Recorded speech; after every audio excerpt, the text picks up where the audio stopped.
네, 광보선의 출발새 아침 3부 시작합니다. 자, 경남 진주 목욕탕발 집단 감염 심상치가 않습니다. 자, 김경수 경남도지사 전화로 연결해서 이 소식과 함께 가덕신공항 등 부산 그리고 경남 쪽 이야기 좀 나눠보겠습니다. 시사님 안녕하십니까? 예, 안녕하세요. 고생 많습니다. 네, 안녕하십니까? 먼저 지금 신규 확진자 수 어떤 상황입니까? 경남 지역? 예, 지금 진주 목욕탕 코로나 확진 때문에 걱정이 많으신데요. 예. 지금까지 한 150명 발생을 했고요. 예. 어제는 31명, 경남도 내 전체 31명 중에 17명이 목욕탕 발로 확진이 됐습니다. 이게 이제 만약에 그렇더라도 목욕탕 집단 감염이 없었더라면은 그리고 경남 쪽의 코로나 방역은 상당히 좋았었을 텐데 이런 2월 6일 이후로 한 자리 숫자로 이제 나왔었는데요. 지난 목요일 날 이제 목욕탕 발로 나오면서 갑자기 56명, 62명 이렇게 늘어서 어제는 이제 31명까지 조금 하향 추세가 되긴 했는데 주말이었기 때문에요. 오늘 내일까지는 좀 지켜봐야 됩니다. 그렇군요. 그러면 이제 방문자라든지 가족 검사 같은 거 이런 건 좀 다 거의 다 됐습니까?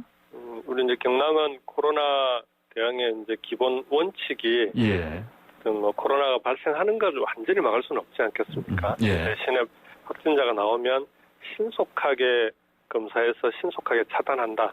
그러니까 가능한 폭을 넓혀서 접촉자를 검사를 하고 있는데요. 이번 경우에도 지금까지 한 3,000명 정도를 검사를 했고요. 그중에 이제 150명이 확진이 된 거고 지금도 그 중에서 800여 명 정도가 검사가 진행 중입니다. 이게 이제 갑자기 터진 집단 감염이어서요. 이를테면 그 전에 말씀하신 것처럼 확진자 수 이렇게 적었기 때문에 이런 상황에 대비한 어떤 검사 시스템 같은 게 급히 마련하기가 좀 쉽지 않았겠습니다. 지금까지 그래도 이제 1차, 2차, 3차 유행기라 그 전에도 이제 신천지 때나 8.15 강북도 집회 때도 갑자기 몇십 명 단위로는 이제 확진되는 경우들이 있었기 때문에 그에 맞춰서 준비들은 돼 있는데요. 이제는 준비가 잘 돼 있다고 확진자가 많이 나오는 게 바람직합니다. 근데 이게 목욕탕발, 사우나발 코로나 확진이 이게 처음이 아니에요. 경남만 해도 6번째입니다. 진주시만 해도 3번째고. 그래서 이 문제에 대해서는 좀 근본적인 대책이 필요한데 다만 이제 이 자리를 빌어서 국민들께 좀 부탁드리고 싶은 건 여기 보면은 이제 목욕탕에 월 정기권이라고 그래서 달 목욕이라고 그러거든요. 달 목욕. 매일같이 가셔야 되는 분들이 계시는데 그런 분들이 많이 계시긴 한데 다만 몸이 안 좋거나 이상 증세가 있을 때 특히 몸이 찌뿌둥하니까 목욕탕 간다 이런 분들 있지 않습니까? 그래서 몸이 찌뿌둥하고 안 좋으면 목욕탕이 아니라 보건소로 가셔야 돼요. 그래서 이게 다중이용시설을 이용하실 때는 그냥 몸 상태가 조금이라도 이상이 있으면 참가해 주시고 검사를 받는 그렇게 가야 될 것 같습니다. 이게 방역이 최대의 적은 저는 방심이라고 생각합니다. 알겠습니다. 네, 지금 광보선의 출발새 아침 김경수 경상남도 지사와 인터뷰하고 있습니다. 이 방송 들으시면서 의견 주신 분들은 샵 0945번 50원 유료 문자로 의견 주시기 바랍니다. 자, 지사님. 지금 이제 인터뷰 시작하니까 바로 저희 유튜브 보이는 라디오로 저희 이제 방송 청취할 수가 있는데 동접자 수가 확 늘었습니다.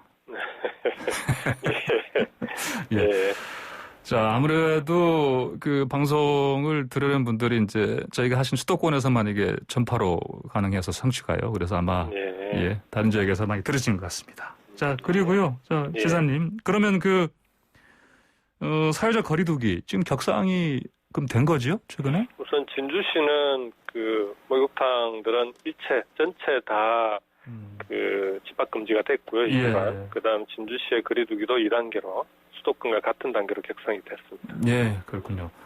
자, 근데 이렇게 코로나19 장기화되니까 아무래도 이제 경상남도만이 아니고요. 이제 전국적으로도 이른바 공공의료원 그렇습니다.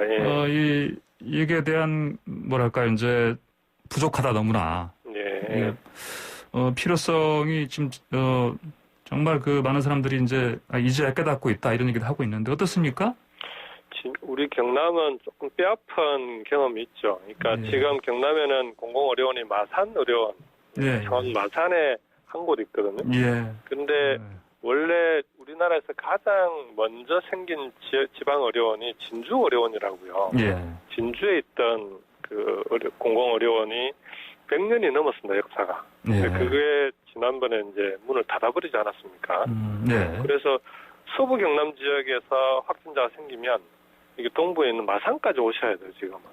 예. 그래서 이제 불편함도 많고 여러 가지 공공의료에 이제 많이 부족한 걸 피부로 느끼고 계시죠, 우리 도민들께서도. 예.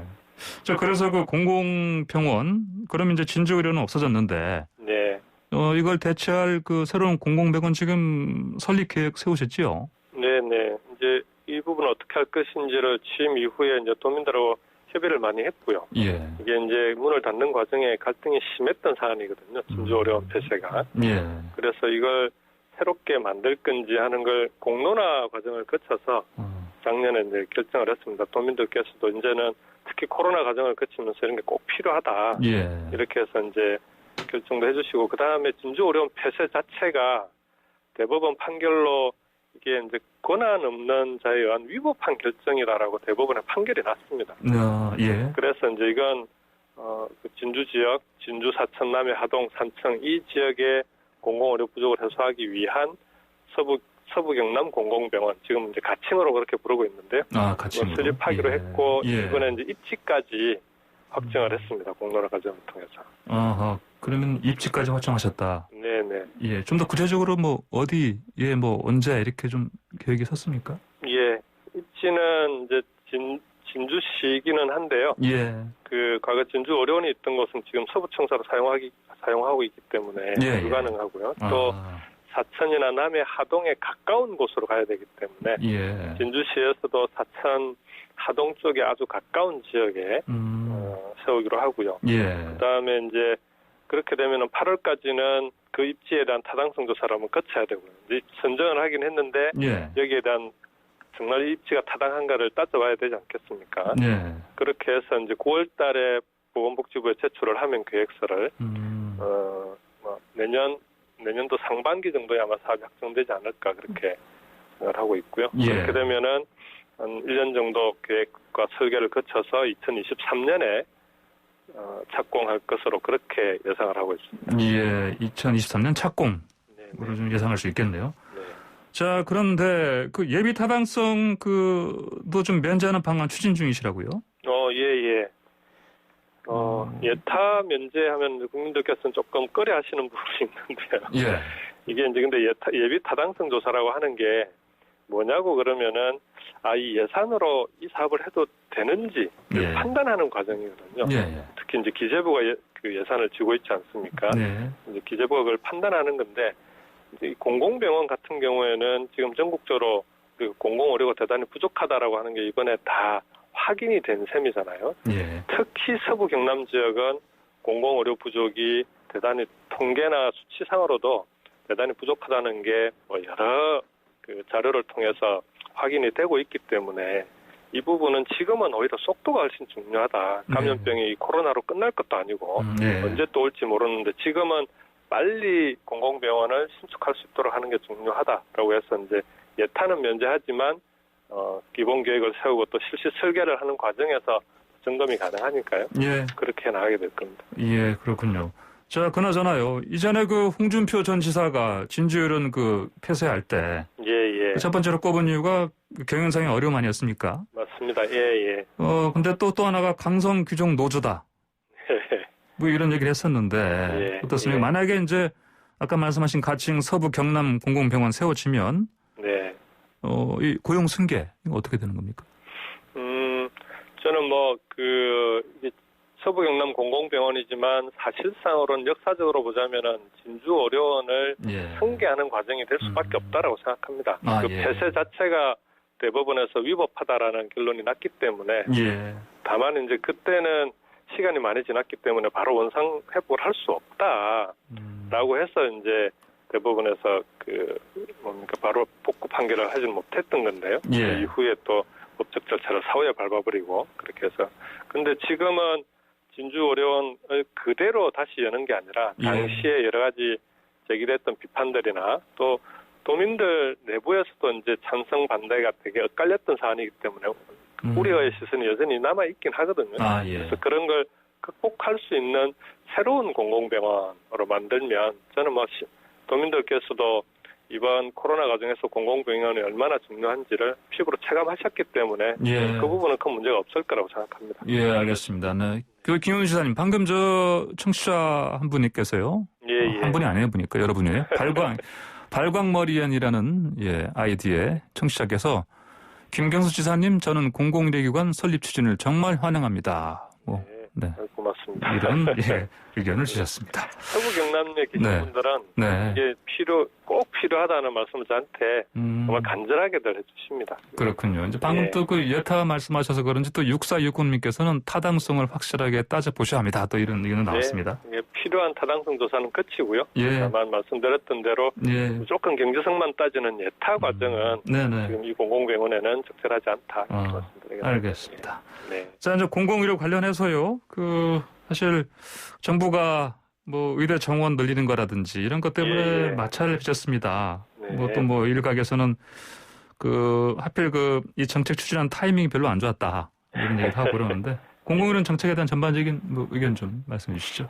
저는 지금은 코로나 위기 극복에 모두가 집중할 때다라는 데 대해서는 동의를 하고요. 다만 이제 지난번에 공공의료 인력 확충과 관련해서는 이게 이제 잘 볼 필요가 있는데요. 공공의료 인력의 부족 사태는 수도권은 아니고요. 이 비수도권 지역, 특히 농산어촌으로 하면 지금 의료 인력이 정말 부족합니다. 의사분들뿐만 아니라 간호사 구하기도 어려운 그런 상황이기 때문에 이 비수도권 지역의 의료 인력 부족 문제를 어떻게 해결할 거냐. 이게 최근에 우리 경남만 하더라도 하동군이 있는데요. 하동군의 응급의료센터 역할을 맡아오던 민간병원 한 곳이 지금 곧 문을 닫아요. 긴급 대책을 세우고 있는데 이런 공공의료 확대를 위한 의료인력 확충 계획은 이건 의료계에서도 오히려 적극적으로 같이 협의를 해주셔야 된다. 저는 그렇게 생각합니다. 알겠습니다. 자, 그리고요. 지금 특히 이제 부산시장 보궐선거 앞두고서 그런 것도 있겠습니다만 어쨌든 가덕신공항 이거 뜨거운 감자 아니겠습니까? 일각에서 이거 가덕신공항 특혜다 이런 얘기했더니 김 지사께서 수도권 중심의 사고다 이렇게 비판하셨는데 어떤 뜻입니까? 수도권 중심 사고의 아주 단적인 표현이 고추 말리는 공항이라고 국회에서 한 분이 말씀하셨는데 정말 몰라도 너무 모르는 얘기거든요. 지금 가덕신공항이 이제 부울경에 공항이 김해에 있지 않습니까? 이 김해 공항이 이 수요가 넘쳐나는데 시설이 모자라서 이제 새로운 신공항을 이제 얘기를 하기 시작한 거거든요. 국제선의 경우에는 국토부에서 2025년이 돼야 국제선 1,000만 명을 넘는다고 그랬는데요. 2018년에 이미 1,000만 명 수요가 차버렸어요. 그래서 이 동남권의 경우에도 지금 신공항이 필요하고 그 다음에 이 부울경 지역 주민들이 인천공항을 이용을 해야 되는데 국제선은 이 장거리선 국제선을 이용하기 위해서는 1년에 인천을 왔다 갔다 하는 비용만 이 주민들하고 그다음 기업들이 7천억 원이 듭니다. 그래서 저는 이 동남권의 신공항이 반드시 필요하다라는 거는 이건 그래도 이해를 하시고 얘기를 하셔야 되는데 지방공항은 다 고추 말리는 공항이다 이렇게 얘기를 해버리시면 그러면은 공항은 인천 하나면 되지 다른 데 왜 짓냐 이런 얘기밖에 더 되겠습니까? 저는 이런 시각은 좀 문제가 있다라는 거고요. 가덕신공항이 특혜라고 얘기하는 주장도 적절하지 않습니다. 지금 사전 타당성 용역을 이제 곧 시작하게 될 거고 예타 면제도 할 수 있다라고 되어 있습니다. 그건 이제 또 예타 면제는 꼭 굳이 법에 없더라도 가능하지 않습니까? 국무회의 의결로. 그럼에도 불구하고 이렇게 예타 면제 등을 통해서 속도감 있게 추진할 수 있다라고 되어 있고 나머지는 다 절차를 밟게 되어 있습니다. 다만 이제 이 언론에서 집중적으로 포화를 퍼부었던 게 개발 과정에서 인허가를 한꺼번에 처리할 수 있도록 31건을 만들어놨는데요. 예. 이거 뭐 다른 그 경제자유구역법이나 이런 다른 공항 건설할 때 똑같이 했는데 오히려 그런 데에 비하면은 더 숫자가 적어요. 경제자유구역법은 39건이 가능하게 돼 있습니다. 이거는 이제 그 의제 조항이라고 속도를 빠르게 하기 위해서 밟아야 될 절차는 밟는데 빠르게 신속하게 밟는 그런 절차거든요. 그래서 특혜라는 주장도 적절하지 않다 이렇게 생각합니다. 네, 알겠습니다. 네, 김경수 지사님, LH공사 그 직원 딴투기 의혹 지금 일파만파인데, 그럼 경남도 지역은 좀 어떻습니까? 뭐 전수조사 하시겠다고 들은 것 같은데요? 예, 저는 경남도에서도 뭐 산단을 포함해서 여러 가지 개발 사업들이 있기 때문에요. 이 개발 사업 과정에 혹시 부동산 투기는 없었는지 당연히 이제 조사를 해봐야 된다고 생각하는데요.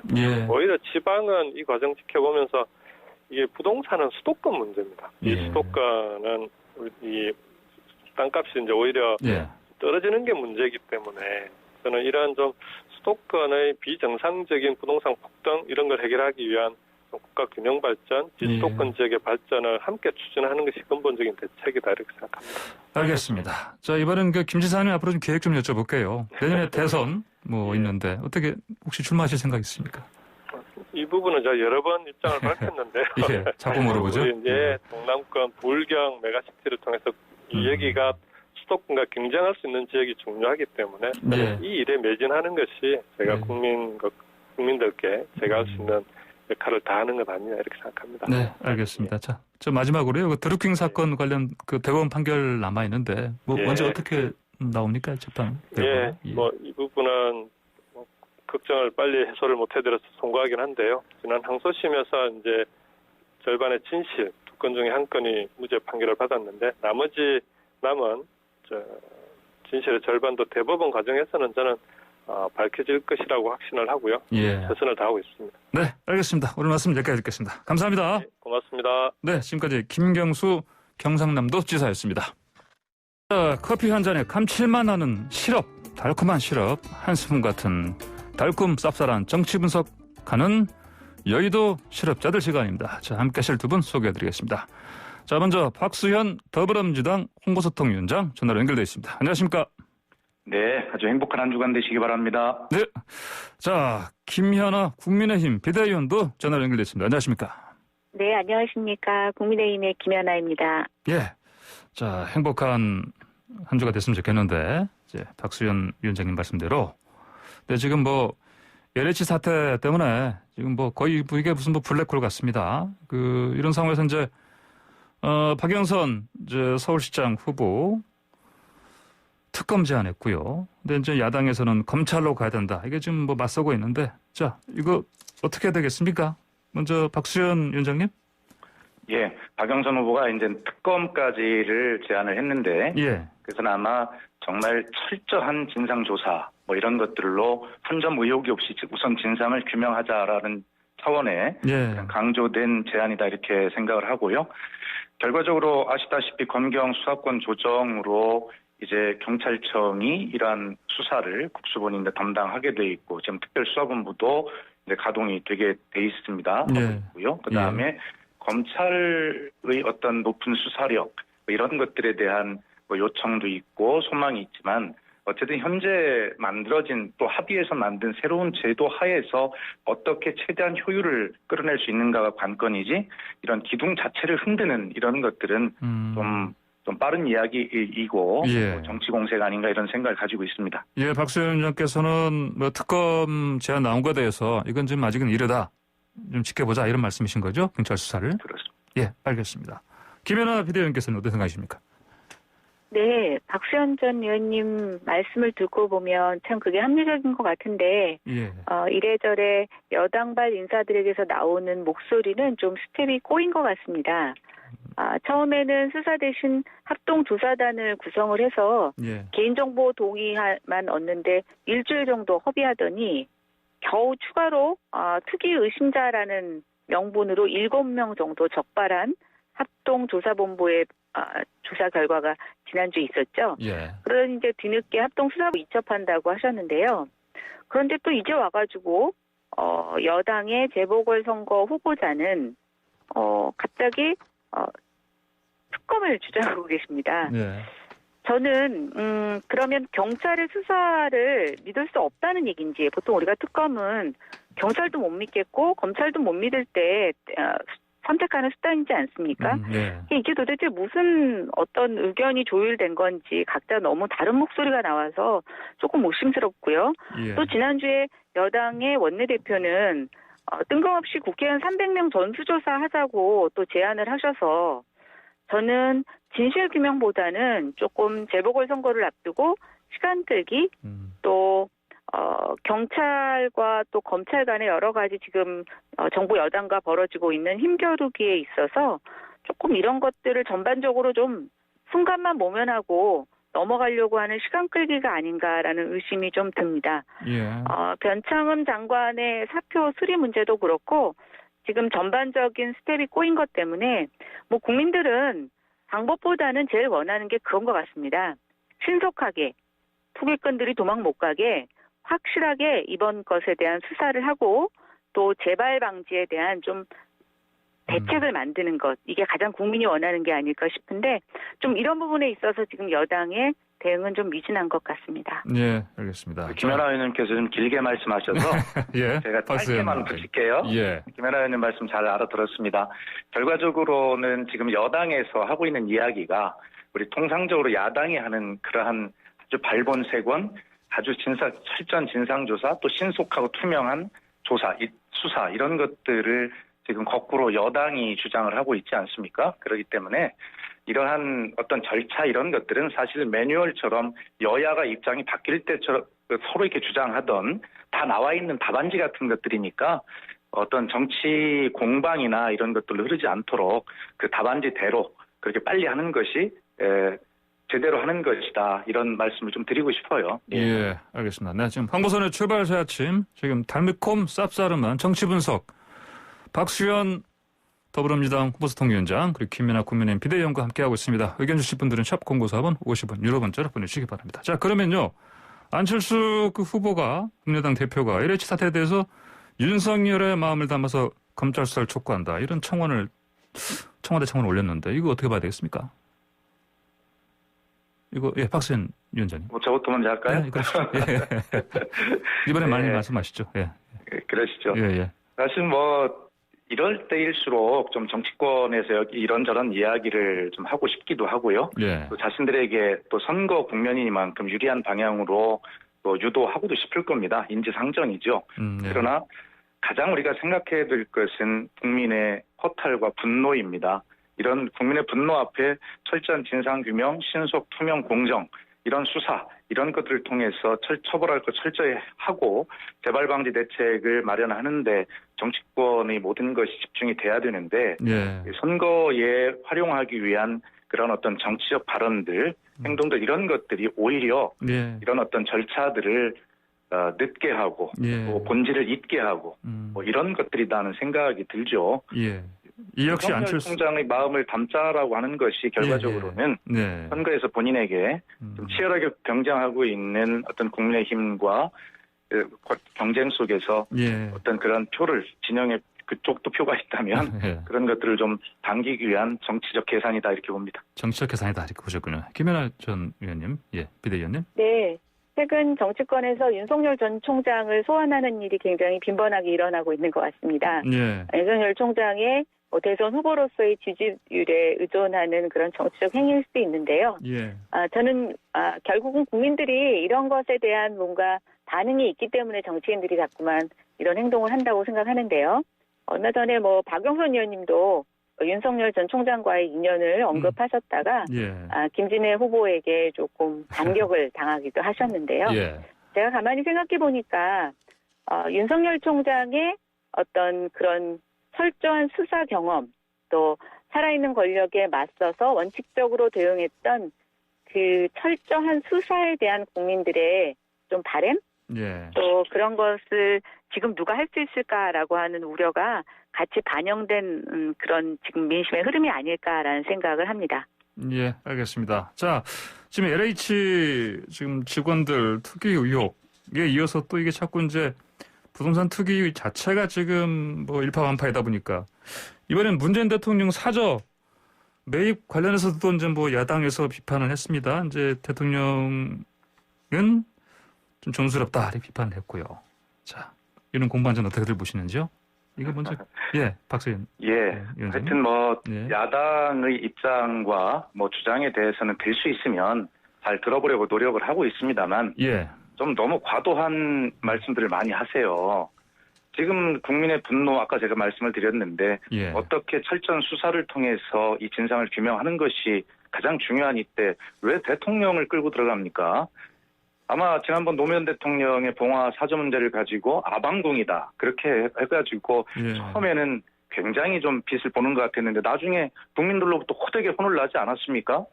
그리고 그렇게 말씀하시면 자 노무현 대통령과 문재인 대통령은 서울 강남에 이명박 박근혜 대통령처럼 강남에 사저를 마련하는 게 아닙니다.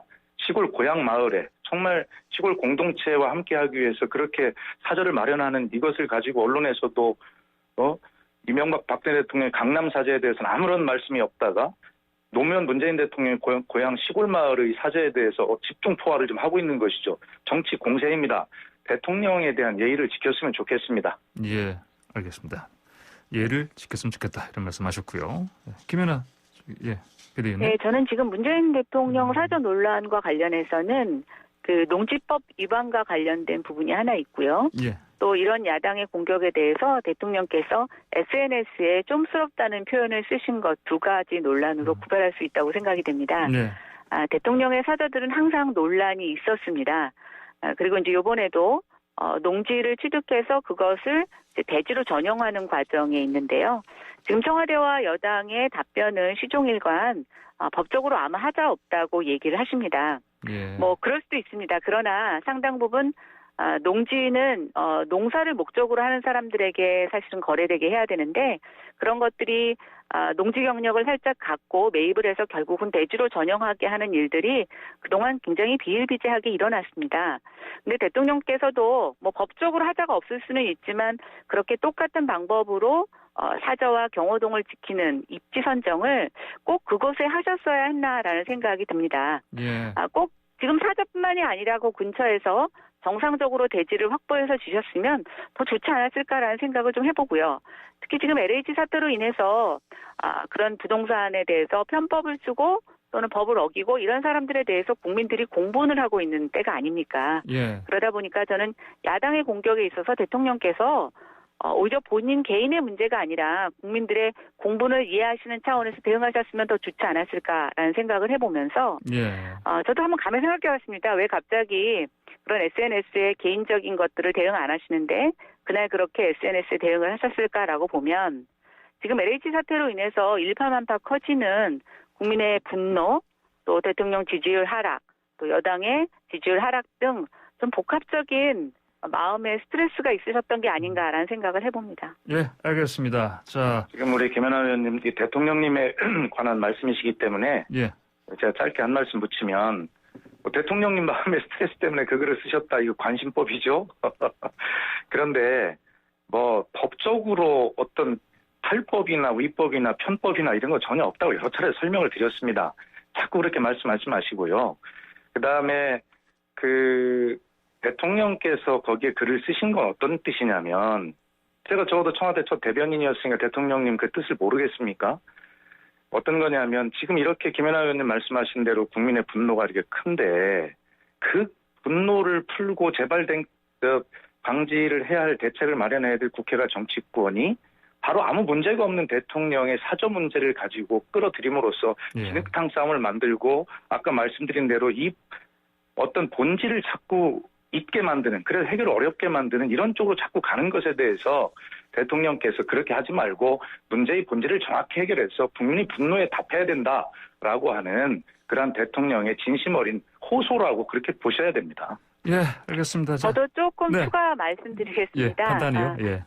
이제 LH 직원들에 대해서 지금 투기 의심 사례라고 적발들을 하고 있는데요. 아마 조금 수사가 진행되면서 이들이 신도시 주변이라 신도시 택지 안에 땅을 샀다는 거 빼놓고는 농지의 경우에 있어서는 자기가 향후에 은퇴 이후에 농사를 지으려고 했다라고 했을 때 이 사람들에게 투기 혐의를 우리가 이렇게 지적할 수 있을까라고 보면 많은 사람들과 전문가들이 거기에 대해서 의구심을 제기하고 있습니다. 예. 저는 그런 측면에서 아까 법을 어기고 뭐 편법이고 이런 걸 떠나서 지금 현재 농지 전용에 사실은 그런 많은 편법들이 있는 게 사실고요. 그런 것들이 관행화되어 있고 뭐 일부 법적으로 적법하다고 해도 이의를 제기할 수 없을 만큼 많은 그런 일들이 있는데 문제는 지금 타이밍이 LH 직원들의 그런 행동으로 인해서 굉장히 일파만파 커지고 있기 때문에 저는 대통령께서 SNS에 대응하실 때 조금 신중하지 않았어야 됐나라는 것을 지적하고 싶은 것입니다. 알겠습니다. 예, 네, 자 박수현, 김연아 전 의원과 함께하는 달콤 짭싸름한 정치 분석 여의도 실업자들 잠깐 광고 듣고 4부로 돌아오겠습니다.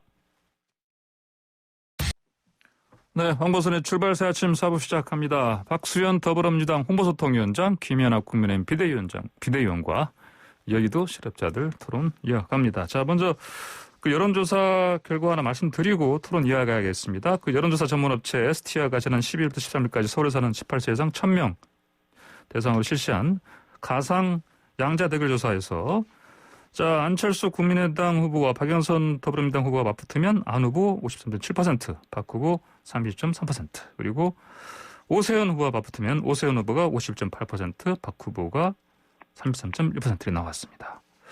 자세한 내용은 중앙선거 여론조사 심의위원회 홈페이지 참조하시면 됩니다. 자, 어떻습니까? 그 방금 말씀드린 것처럼 그 오세훈 후보 지지율이 좀 올라가는 것 같으니까 이게 그래서 그런지 오세훈 후보, 안철수 후보 지금 단일화 지금 협상 이게 비극되는 것 같습니다. 보니까 어떻게 봐야 되겠습니까? 먼저 박수현 전 의원님. 네, 이 문제는 우리 김연아 의원님이 먼저 하시죠. 그럴까요? 네. 예, 차라리 그렇게 하시죠. 김연아 전 의원. 예. 네. 어쨌든 뭐 후보 단일화 협상에서 팽팽하지 않은 경우는 없는 것 같습니다. 네. 어느 후보가 뭐 끝까지 해보지도 않고 스스로 양보를 한다고 하겠습니까? 특히 이제 지금 오세훈 후보가 한 지난주부터 굉장히 반등세를 보이고 있고 예. 또 그 세가 굉장히 지금 높게 주말 여론조사에서 나타나고 있기 때문에 특히 시간은 임박되어 있고 이번 주까지 단일화가 구체적으로 이제 이루어져야 되는 입장에서 저는 두 후보 간의 팽팽한 대결은 뭐 당연한 일이다라고 생각을 하고 있고요. 예. 뭐 문제는 지금 LH 사태나 또는 정부의 여러 가지 실정으로 인해서 국민의 민심이 굉장히 많이 분노하고 있는데 그 민심을 담는 후보에 대해서 그래도 제1야당으로서 국회에서 어느 정도 역할을 할 수 있는 국민의힘에 국민들이 조금씩 기대를 거시는 게 아닌가라는 그런 마음이 좀 포착이 돼서 예. 저는 제1야당의 비대위원으로서 굉장히 마음의 무거움을 느끼고요. 예. 잘 이 단일화를 이번 주에 이뤄내서 국민들의 그런 여원을 담아서 꼭 이번 선거의 승리로 끌고 가고 싶다는 말씀 드리고 싶습니다.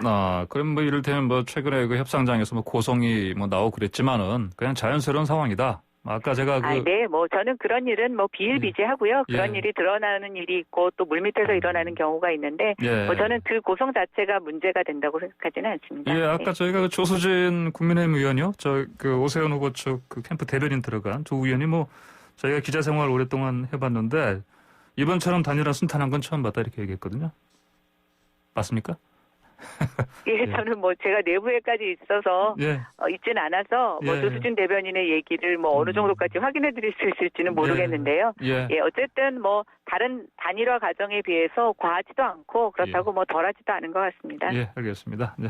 박수현 위원장님 의견 좀 듣겠습니다. 네, 오늘 이 여론조사에 관련해서 전문가들이 뭐 토론하는 것을 제가 방송에서 들으니까 여론조사에 그 표본 포집이 잘못된 부분이 있다라는 것도 지적을 하고요. 그런 여러 가지 토론들이 있던데 뭐 저희는 그런 것들에 주목하기보다 맞습니다. 지금 저희가 이렇게 국민에게 크게 혼을 나고 있는 와중이고 혼을 나야 된다고 생각합니다.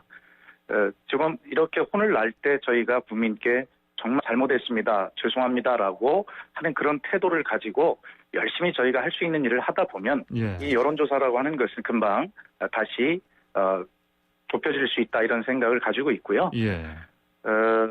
실제로 그 전에 우리 한명숙 전 총리가 서울시장 후보에 출마를 했을 때 여론조사 공표 기간 그 마지막에 여론조사의 차이를 보면 우리가 한 15% 이상 차이가 났었는데 결과는 0.6% 차이였었거든요. 그래서 저희들은 이런 여론조사에 일희일비지 않고 지금은 우리가 국민에게 혼날 때다라는 생각을 가지고 있고요. 또 지금 그 오세훈 안철수 두 후보께서 여론조사가 굉장히 높아진다는 것은 뭐냐면 서로를 향해 날카로운 창이 될 것이다. 그래서 단일화 과정에 굉장히 국민께 어떤 정치 공학적인 모습 이런 모습들만 보이게 됨으로써 오히려 피로도를 높일 것이다 이렇게 보고요. 그다음에 이번 서울시장 선거는 임기 1년의 시장입니다. 그렇기 때문에 그래서 코로나 이후에 어떻게 서울과 서울 시민의 삶을 회복할 것인가 그런 코로나 사령관을 뽑는 선거이지 문재인 정권 심판하겠다면서 1년 내내 그 짧은 임기를 정권을 공격만 하게 될 그런 시장을 뽑는 선거가 아니라는 것을 시민들께서 충분하게 판단해 주실 거라 그렇게 믿습니다. 예, 알겠습니다. 지금 근데 뭐 순탄하다고는 하지만 이렇게 평가할 수도 있겠지만요. 지금 김무성 전 대표가 그 야권 오세훈 안철수 후보 단일화 촉구하는 기자회견까지 했습니다. 그러면은 이게 만약에 혹시나 뭐 단일화가 깨지고 3자 대결 구도로 갈 가능성도 조금씩 지금 뭐 제기되는 것 같습니다. 가능성들은 어떻게 보십니까? 김연아 전 의원. 글쎄요, 저는 지금 상태로서는 뭐 그럴 가능성은 높지 않다고 생각이 됩니다. 결국 3자 대결로 간다는 얘기는 여론조사에서 패배한 후보가 거기에 승복하지 않고 출마할 경우를 상정하는 것 아니겠습니까? 그런데 저는 지금 두 후보상 서로 본인이 단일화 후보가 돼야 된다라고 주장을 하지만 승복하지 않을 모습을 좀 포착되고 있지 않아서 저는 그거는 뭐 별로 걱정할 사항이 아니라고 생각이 되고요. 어제 김무성 대표가 이제 단일화 촉구를 위한 어떤 기자회견을 하신 것은 두 후보가 팽팽할 때 주변에서 어떻게 힘을 실어주느냐가 또 두 후보 간의 양보를 이끌어내고 협상 타결에 또 도움이 되기도 합니다. 저는 그런 차원에서 중진들이 지금 목소리를 내시는 거라고 생각이 되고요. 이제 오늘 비전 발표회가 있고 아마 이번 주에 한 번이 될지 두 번이 될지 토론회가 끝나고 나면 본격적인 여론조사가 시작이 됩니다. 시간이 별로 많지 않습니다. 아마 두 후보가 국민의 단일화라고 하는 국민의 명령에 저는 모두 다 국민의 명령에 수용할 거라고 생각이 되고 좀 기다려주시고 기대해 주시기를 부탁드립니다. 비전 발표는 보니까 오늘 오후 3시에 열리는 것 같습니다. 네, 그러니까? 그렇게 예정이 되어 있습니다. 알겠습니다. 자, 그런데 어떻습니까? 박수현 전 의원님께서는 보시기에 뭐 박영선 후보 측에서는 사실 뭐 혹시나 이 3자 대결로 가면 또 당이 나지 않겠습니까? 가능성 어떻게 보십니까? 솔직한 얘기로 개인적으로는 이제 그러한 3자 구도를 소망하기도 합니다. 그러나 중요한 것은 저희가 선거에서 이기는 결과 중요하지만 어떻게 국민들과 함께 이기느냐가 더 중요하다 저는 그렇게 생각을 하고요. 지금 국민의힘의 원로들이 나서서 단일화를 촉구하는 것을 보면 그만큼 단일화가 쉽지 않다.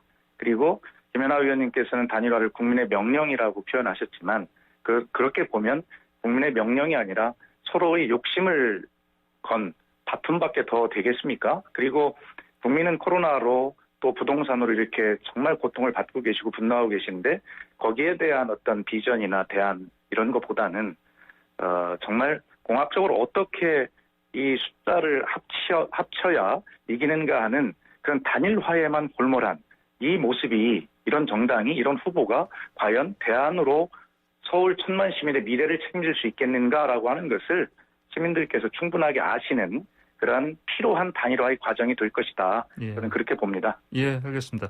자, 이 야권 그 단일화에 비해서 여권 단일화, 박영선, 김진애 후보 단일화 관련해서는 좀 그 언론 관심이 조금 적은 것 같아요. 그만큼 단일화가 순조롭게 잘 되니까 싸우는 단일화를 하는 야권보다는 관심이 덜한 것은 사실이죠. 그러나 엊그제 그 두 후보의 그 TV 토론을 아마 보셨을 겁니다. 정말 스탠딩 토론을 통해서 정말 잘 준비된 서울시정에 대해서 어떤 도시 전문가인 김진애 후보 그리고 국회의원직까지 사퇴한 그 진심 이런 것들이 박영선 후보와 함께 어우러져서 정말 굉장히 아름다운 정책 토론회를 저는 시민들이 보셨다고 생각을 하고 저 스스로도 제가 다 시청을 했는데 굉장히 그 높은 수준의 토론회였다. 바로 이렇게 1000만 서울 시민의 미래에 대한 제시입니다. 혼나는 것은 저희가 혼나는 거지만 그렇다고 국민들께서 시민들께서 과거만 고치지는 않을 겁니다. 현명한 서울 시민과 유권자들은 과거뿐만이 아니라 미래에 대한 선택도 책임 있게 하실 것이다. 예. 그 과정이 정책 토론회를 통해서 오늘도 이제 하게 됩니다만 그 과정을 정말 잘 준비된 후보들이구나라고 하는 그러한 마음들을 주실 것이다. 그렇게 믿습니다. 알겠습니다. 자, 마지막으로 김연아 비대위원님 의견 듣고 좀 마무리하겠습니다. 오늘.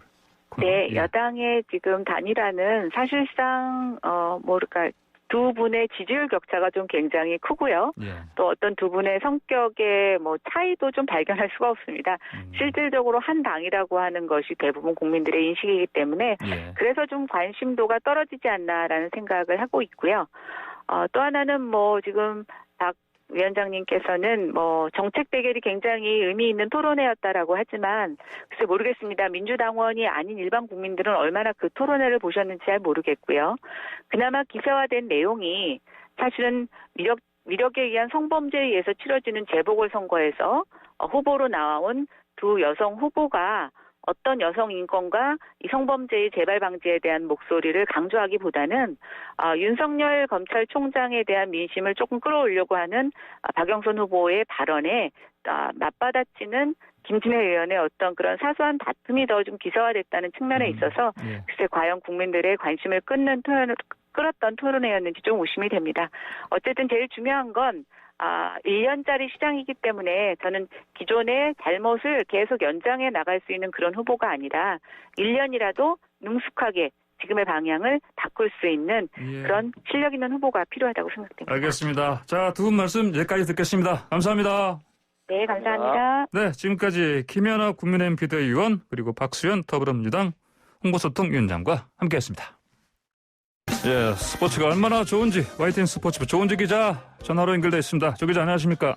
안녕하세요. 네. 간밤에 토트넘 손흥민 선수 밤샘 경기를 챙기고 오늘은 집입니다. 전화로 인사를 드렸습니다. 재택근무요? 월요일 예, 알겠습니다. 예. 월요일 출근길 얼마나 좋은지 스포츠 알려드리면 좋은데 오늘 비보입니다. 비보. 손흥민 선수가 햄스트링 부상으로 쓰러졌습니다. 패배가 아니라 부상이다. 네, 예. 그렇습니다. 패배도 했습니다. 부상이기도 하고요. 예. 역습 상황에서 장기인 전력 질주, 스프린트로 뛰어가다가 갑자기 왼쪽 뒤쪽 허벅지 잡고 쓰러졌습니다. 두세 발짝 이때 자기도 쩔뚝쩔뚝 걸어보더니 안 되겠는지 그대로 주저앉아서 눕더라고요. 전반 19분 만에 결국에 교체 이탈됐고 모리뉴 감독은 경기 후에 근육 부상인데 이거는 늘 쉽지가 않다. 회복에 얼마나 걸릴지 알 수가 없다. 이렇게 얘기를 했습니다. 그 햄스트링은 사실 작년 9월에도 다쳤던 부위입니다. 이게 보통 피로 누적으로 운동선수들 많이 오는 부상인데 손흥민 선수가 올 시즌 토트넘 47경기에서 무려 41경기를 뛰었습니다. 정규리그에서만 오늘까지 8경기를 뛰었는데 2,361분이더라고요. 출전 시간이. 거의 매 경기 풀타임을 뛴 꼴인데요. 팀에서 후이비에르 빼고 두 번째 긴 시간입니다. 사실 지난주에도 금요일 새벽에 유로파 16강 굳이 또 선발로 나와가지고 60분 넘게 뛰게 하고요. 오늘 이제 부상으로 이탈하니까 현지에서도 손흥민 기계가 아니다. 모리뉴 감독이 황금알 낳는 거위에 배를 갈랐다. 이러면서 혹사 논란에 불이 붙었습니다. 그 손흥민 선수의 공백 속에 토트넘은 아스널에 1대2로 역전패했고요. 연승도 3경기에서 마감을 했습니다. 그 시즌 막판 순위 싸움 정말 치열한데 당분간 결장이 불가피하고 오는 25일에 예정된 축구대표팀 벤투호 한일전에 합류하는 것도 사실상 무산이 됐습니다. 그래요. 사실 오늘 오전 10시 반에 벤투 감독이 이제 어떤 선수가 갈지 한일전 명단 발표하는데 지금쯤 아마 대체 선수 물색하고 있지 않을까 싶습니다. 그러게요. 벤투 감독도 새벽에 경기 보지 않았을까요? 그러게요. 예, 알겠습니다. 자, 주말 사이에 여자 배구 우승팀 확정됐죠? 네. 흥국생명 아니네요? 그렇죠. 결국 이재영, 이다영 자매의 학교폭력 후폭풍 극복하지 못했습니다. 만약에 토요일에 흥국생명이 이기고 내일 GS칼텍스가 진다면 흥국생명이 정규리그 우승을 할 수도 있었는데 토요일날 KGC 인삼공사에 0대3으로 지면서 우승 꿈이 물거품이 됐습니다. 그 배구는 3대0이나 3대1로 이기면 승점 3이고 풀세트가 가면 이제 이긴 팀은 승점 2, 진 팀은 승점 1을 주거든요. 그러니까 흥국생명이 토요일날 처음 2세트를 내주고 0대2로 끌려가니까 정규리그 1위 가능성이 없어졌죠. 그래서 3세트에는 박민희 감독이 김연경 선수 빼고 휴식을 줬습니다. 이제 김연경 선수가 웜업존에 들어간 건데 정말 낯설더라고요. 애써 밝은 표정으로 후배 선수들 독려하고 뭐 장난도 쳤는데 주장 책임감이 엿보였고요. 그 11년 만에 국내 복귀해서 통합 우승하겠다 꿈꿨는데 무산됐고 그래도 오는 20일부터 플레이오프 3위 기업은행과 맞대결 있으니까 지켜보면 될 것 같습니다. 그래요. 반면에 GX칼텍스는 안방 우승이라고 하죠. TV로 12년 만에 정규리그 우승을 만끽했습니다. 경기도 가평 청평후 부근에 정말 잘 지은 최신식 배구 전용 훈련장이 있거든요. 거기서 단체로 이 경기 보면서 우승을 만끽했고요. 차상현 감독은 이제 그만 기뻐하고 챔피언 결정전 준비하겠다, 통합 우승하겠다 벼르고 있습니다. 예. 자, 그런데 주말에 또 농구 쪽이요. 그 현주엽 씨 지금 방송하시는 분이 이제는. 네. 근데 학폭 논란이 지금 휩싸였나요?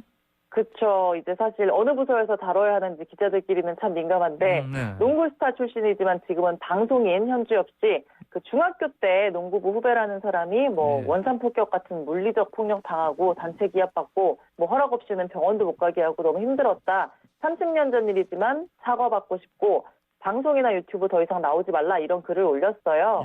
근데 현주엽 씨가 폭로글 나온 당일 어제 바로 SNS에 반박을 했습니다. 폭로 내용 대부분 사실 아니고 악의적인 모함이다. 수사기관에 의뢰해서 진실을 규명하겠다. 이런 얘기를 했습니다. 예, 그렇군요. 알겠습니다. 자, 오늘 말씀 여기까지 듣겠습니다. 감사합니다. 감사합니다. 네, 지금까지 YTN 스포츠부 조은지 기자였습니다. 네, 황보선의 출발새 아침 월요일 순서 여기서 마칩니다. 저는 내일 아침 7시 20분에 다시 돌아오겠습니다. 지금까지 황보선이었습니다. 감사합니다.